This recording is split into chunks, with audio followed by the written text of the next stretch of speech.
Okay, YouTube, so I wanted to do a video on how I grill my chicken, because this is the best way I found to do it. I used to cook everything outside on the grill, but that's really expensive and it's a pain in the butt because you got to wait for the grill to heat up, and well, it's just a lot easier to cook it on the stove. I found that an iron pan with an iron lid works the best. And so these are just chicken leg quarters, and I get them for, I don't know, $9 for a 10-pound bag at Walmart. You can see how it seasons the lid. It actually builds up a seasoning, and when you cover it, it actually leaves a seasoning on the meat.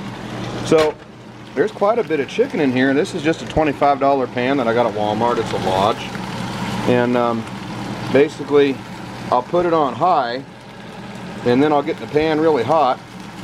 And with these iron pans, I just use water and just rinse them with water and scrape them, and then just use heat and water. That's the only thing. I don't ever really use soap. So, but basically I'll put it on high and get the pan really hot, and then I'll actually sear the meat. So basically you can see how everything has got a nice kind of sear going on.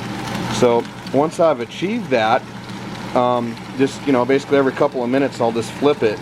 You want to make sure you wear glasses, and it's probably a good idea to wear gloves because this stuff can burn you. So I'm sorry, I'm trying to look at this and look at the camera at the same time. But basically, once I get it seared where it's hot, and you can see this pan has the grill on the bottom, and that's what you want. Make sure you get the one with the grill. That just works a whole lot better. So once you get them seared, where you got the sear marks, I turn the heat down.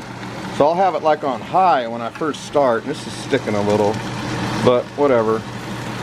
But once I get it to where it's seared, then I'll turn the heat down to like 6, and then I pour the grease out of the pan. I go outside and pour the grease out because the grease gets everywhere. I'm constantly wiping all this with a sponge and keeping it down. You also want to make sure that you keep a baking soda next to you. I got a box that I keep next to me. It's here. So this is the baking soda. So just in case you do have a fire, that's what you use. Don't ever use water, whatever you do. But when you have it on high, you just do the searing. Once you get the searing, then I just, like I said, I put it on 6, and then I just finish it until it's done.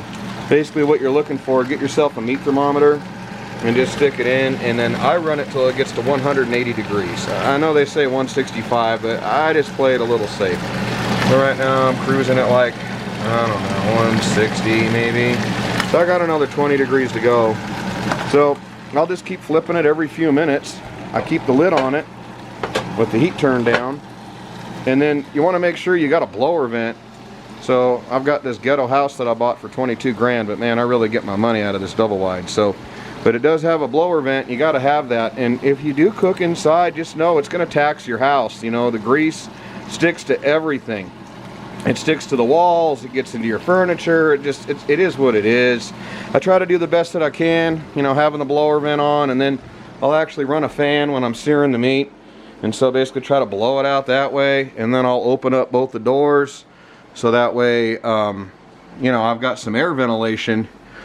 But it's gonna stick to your walls and furniture and stuff. You're gonna have a little bit of grease, and so just know that it is what it is. You know, if I had an expensive home, I probably wouldn't do this because, you know, obviously, you know, you spend a lot of money on something, you want to keep it nice. But this was a really cheap house, so I just live here.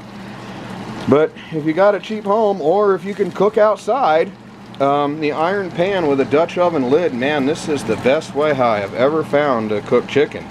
It's basically just sear it on high, get the pan really hot, sear it, flip it, drain the oil. I just go outside and drain the oil out of the pan. I drain it when I'm basically cooking, and after I get done searing, I'll drain the oil out. That way it doesn't make as much of a mess. You can see how it actually drips, and I'm constantly keeping an eye on that and dealing with it. And then once I'm done, then I'll go outside and pour the oil out again. Don't ever put the oil down your sink, obviously, because it's going to clog it up. So, and once you drain the oil out, I just put it on high and get the pan hot, or no, I just rinse the pan when I'm done, and I do it when it's hot, and it's going to steam and it's going to smoke, and basically, I don't know, that's how I clean it. I just use the heat to clean the pan. But never use soap, and you just kind of want the finish just to build up in there, because it becomes your seasoning. That's kind of what flavors the chicken. And the cast iron gives a very unique flavor that you're not going to get with any other type of cookware. But you know, if you're just cooking on a budget, I don't know, I eat a lot of chicken and rice, and then I'll mix red chili with it. It's an affordable way to eat. I live in the middle of nowhere, and you know, I just try to keep the cost down as much as I can, but at the same time, you know, I try to eat as healthy as I can. So but I'll do that, and then I'll make rice. Like over here, this is just some rice that, you know, I've got going, and you know, well, you kind of get the idea. So I need to turn that down. I throw a stick of butter in there, and then that's how I do that. And then I'll mix in like red chili with it. So I found out whenever you cook a meal, you kind of need three things. You need a protein, you need a vegetable, and you need a carbohydrate. Because without all those, you're going to have a problem. If you don't get any vegetable, you're going to get bound up. If you don't have any carbohydrate, you're not going to have any energy. And if you don't have any protein, you're going to lose all your muscle mass. So you kind of have to have all three. So, but anyway, this is how I go about it with the chicken. I just, you know, I've never found a better way to do this. Obviously, you can make chicken 110 different ways. You can cook it on the barbecue, you can boil it, you can cook it on the grill. I mean, it's just, you know, it's endless. But I don't know. I was in my 40s before I started cooking it this way. And ever since I've learned how to do it, I don't make it any other way, because it just comes out better this way than any way that I ever have made it.